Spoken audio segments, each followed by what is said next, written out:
I wanted to just direct my question to Syria. The Syrian civil war has claimed the lives of at least 150,000 people, one-third of whom are civilians, the Syrian Observatory for Human Rights announced yesterday. Millions more have been forced to flee their homes to neighboring Jordan, Lebanon, Turkey, and even Iraq.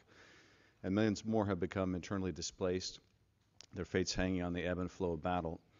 While all of Syria's people have suffered from the fighting, it is minority populations, and especially Syrian Christians, who are most at risk. As you know, Ambassador, these are some of the oldest Christian communities in the world, dating back to the 1st century AD. About a week ago, the town of Kessab, which is predominantly Armenian Christian, was attacked by al-Qaeda-linked fighters who had crossed over from Turkey, and the town was emptied in a bloody assault.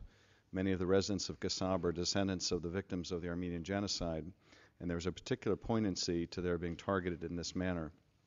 Can you tell us what efforts the UN and its agencies working in and around Syria are making to safeguard Syrian minority communities?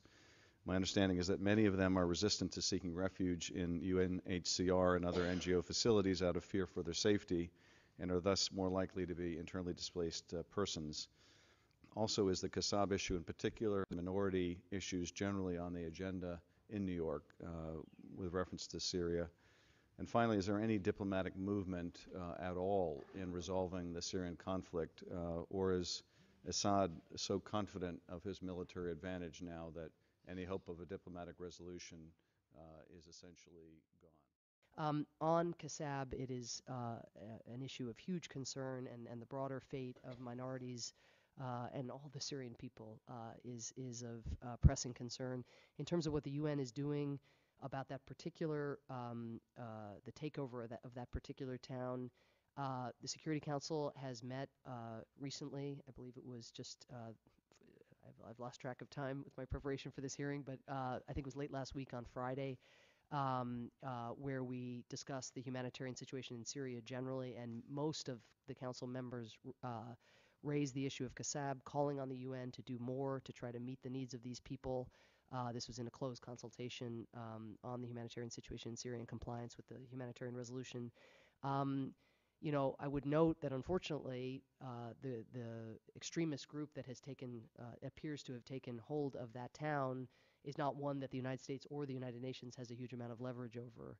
And so our emphasis now is on supporting the moderate opposition in Syria that is taking on those extremist groups, and making sure that the UN has the funding it needs and the resources of all kinds that it needs to accommodate refugee flow along, or IDP in the case of the Syrian Armenian community, and as you say, an internally displaced flow.